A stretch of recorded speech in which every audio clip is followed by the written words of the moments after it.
Асхаттың өзі маған жиен күйеу бола болады. Араласасыздар ма? Жоқ, бұлай араласып көрген жоқпын енді. Үш жердің азаматы, кішкентайынан білеміз ғой. Осы елдің мектебінде оқыды, осы топырақта өсті, ауасын жұтты. Енді екі ағайындының балдарымыз ғой. Сізге сол кезде қалай болып келеді? Асхат Майемиров сол кезде қандай туыс болып Енді келеді? екі ағайындының балдары қалай бар? Інім ғой мен 74-ші жылғы, мен 73-ші жылғы. Ол сіздің екі ағайынның қыз бен ұлдың ба? Жоқ, Максим менен Абаттың балдары. Асхат мырза, сәлематсыз ба? Значит, қашып кетті. Есік жауапты ғой. Қазір ғана кабинетте болды ғой. Асхат мырза, есікті ашсаңызшы, шықсаңызшы бері қарай. Асхат Майемиров Максимұлы осы Шағалой ауылында бұрынғы Абай совхозында Сарай сельский округ дейді онда. Сарай ауылдық советінде дүниеге келді. Осы жерде тұрды, осы екінші үйде. Әкесі Максим деген ағай болды, анасы Дария екен. Олар көп ағайынды. Бір апасы қайтты, Зоя деген 58-ші жылға. Қалғандары бар сияқты енді қазір. Осы жазда келіп өзінің туған жеріне адамдармен кездесіп, мектепте қарсы алып жолықты адамдармен. Қанша нақты ағайынды болды, оны білесіз ба? Ағайынды. 7-8 ағайынды болар енді. 7-8 ағайынды болар. 7-8 ағайынды болды, иә? Бақытжамал деген апасымен бірге оқыдым. Асхаттың өзі маған жиен күйеу бола болады. Араласасыздар ма? Жоқ, бұлай араласып көрген жоқпын енді. Қайнағасымен араласам. Қайнағасы. Жиенімен, Оралда тұрады. Мұхамеджан Бекболат деген. Жақсы, ол кісі осы ауылға келген кезде қандай да бір көмек көрсетті ма? Ол жағын мен білмеймін. Үш жердің азаматы, кішкентайынан білеміз ғой. Осы елдің мектебінде оқыды, осы топырақта өсті, ауасын жұтты. Ол кісілердің отбасында қанша семья болды? Олар ағайындылары? көп балалы, олар қазір точнысын білмеймін, енді 10 шақты болды. Дәне апамыз бар ғой әлі, неде тұрады? Белесте тұрады, Белесте. Белес ауылында? Иә, бұрынғы Раста шағын. Сол ауылда тұрады. Баласының қолында тұра ма? Иә. Кенже баласы Артур деген. Артур емес, кімде тұрады? Азамат тұрады, Азамат деген баласы. Мектеп директоры. Сәлематсыздар ма? Тұрлан аға бар ма үйде? Бар. Шақырасыз ба? Тұрлан аға, сәлематсыз ба? Қалдарыңыз қалай? Жақсы.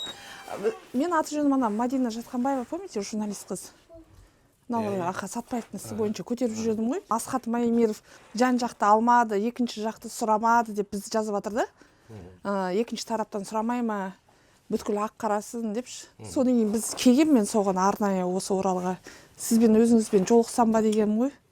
Осы мәселе бойынша сұрап сізден. Соған сіз өзіңіздің келісіміңізді бересіз ба деген ғой, екінші тараптан деп. Ол кісі жазып жатыр, бізді қаралап жатыр деп, неге екінші тараптан сұрамайды деп сөйтіп жатыр да. Сол үшін сізге келіп, сіздің алдыңыздан өтейін, сізге бір ауыз сөз айтайын. Екінші тараптан сіз өзіңіз бересіз ба деп. Камераға бересіз ба? Түріңізді көрсетпей ақ қойсақ та болады. Сөйтуге келісесіз ба оны? Кіруге рұқсат па? Аға, аты жөніңізді толықтай таныстырып кетсеңіз, қай жердің тумасы, соны айта кетсеңіз. Атым Тұрлан. Фамилия Майемиров. Негізі Тайпақтікіміз, осында көшіп келді. Батыс Қазақстан облысы. Иә, Батыс Қазақстан, иә, осы ауыл. 1999 жылдан бері осында тұрады. Осында тұрасыз. Қанша балаңыз бар негізі? 6 балам бар. 6 балаңыз 3 бала, 3 қыз. 3 қызы. Қазір мына сізге келіп отырған себебіміз, сіздің ұлыңыз Дархан Майемировқа байланысты. Енді айқай шу шығып жатыр, бір резонансный материал болды осы Батыс Қазақстан облысында. Жаңағы Асхат Майемиров өзінің жаңағы Facebook парақшасында осы жаңағы Сатпаевтың ісіне байланысты, Рагов Нариманға байланысты, Дархан Майемировқа байланысты мені соған қыстырып, туысқаны ретінде қыстырып деп айыптап, мені қаралап жазып жатыр, неге екінші тараптан алмайды, неге сұрамайды, неге ол жаққа бармайды дегенге біз осы жерге келіп отырмыз сіздерге. Өзіміз арнайы арнап, екінші тараптан тыңдайық деп. Енді осы мәселе бойынша өзіңіздің ойыңызды білдіре аласыз ба? Осы іс бойынша шу сіздердің отбасыңызға қандай да бір ұшы тиді ма дегенім ғой. Қандай шу? жаңа Сатпаевтың ісі бойынша? Тергеліп жатыр ғой, тергеп не істеп жатқан жоқ па? Сот тергеу жүріп Иә, жатыр. тергеу жүріп жатыр. Біздер барып, оны мен өзім шыны керек, мен бір сотына да қатысқан жоқ. Да сіздің келіншегіңізге келіп сөйлесіп кеткенбіз. Сол кезде ол кісі айтып кеткен, Рагув Наримандарға сіздер туыссыздар деп, иә, ағайынды. Қандай туыс боласыздар сол кезде? Енді екі ағайындының балдарымыз ғой, соның Екі ағайынды дегенде кімдер ағайынды? Абат пен Максим деген кісі, біздің әкелеріміз. Абат пен Максим. Иә, Абат пен Максим, содан сол кісінің Максимнен қыз Абай. Содан соның қызы Назгүл. Назгүл. Иә. Назгүл сол кезде кімнің? Асхат Майымеровтың туған қарындасы ма? Иә, қарындасы. Туған қарындасы ма? Жоқ, туған қарындасы болғанда апасының қызы ғой. Апасының қызы. Апасының қызы. Жиенім деп айтқаны сол ғой, иә, жиенім.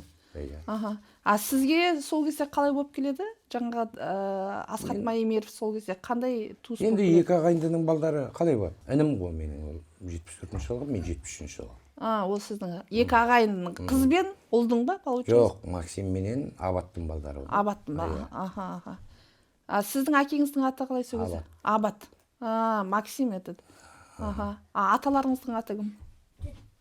Сөзде Майымеров па сол кезде? Иә, Майымер ғой енді. Майымер. Арғы аталарыңыз Майымер. Майымердің ұлдары болады ғой жаңағы. Біреуі Абат, біреуі Максим. Екі ақ ұл ма сол кезде ол аталарыңызда, әлде тағы да ағайындыларыңыз бар ма дегенім ғой? Жоқ, ол бар ғой, арғы аталар, ағайындылар бар ол. Қайтыс болып кеткен ғой бәрі. Бірақ Майымеровтар үлкен ғой деймін, үлкен Ой, иә, көп. туыстарыңыз. Біздер деген 17 адам бір тәрбиеде өскенбіз. Сіз өзіңіз негізі білбедіңіз, Дарханда 15 рет осы жылы жаңағы әкімшілік құқық бұзушылығы бар екенін, әлде білмедіңіздер ме? Білмедіңіздер. Ол туралы көрдіңіздер ме? Біз өзіміз шығардық негізі. Өзіміздің журналист болғаннан кейін көп мәселені ақ-қарасын ашып, біз барлығы әділдік болсын деп, әділ қаралсын деп сөйтіп жатырмыз ғой енді. Жаңағы сол себептен сізден сұрайық дегенбіз ғой, сол білесіз ба, білмейсіз ба деп Дарханның осындай әкімшілік құқық бұзушылықтары бар екенін сіздерге айта ма, айтпай ма деп сол жағынан да сізден сұрайық дегенбіз негізі.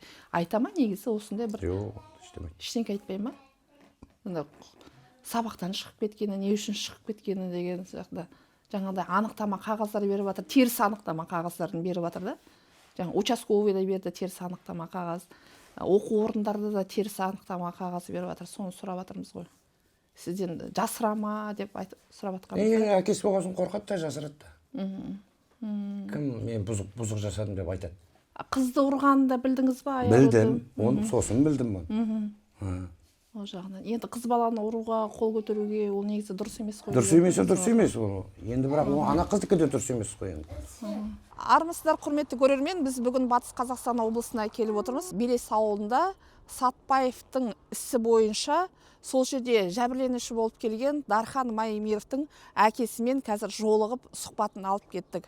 Асхат Майымеров Максим ұлымен туысқан болып келетін Дархан Майымеровтың әкесі Тұрлан Майымеровтан сұхбат алып біз қайтып бара жатқан сәтіміз.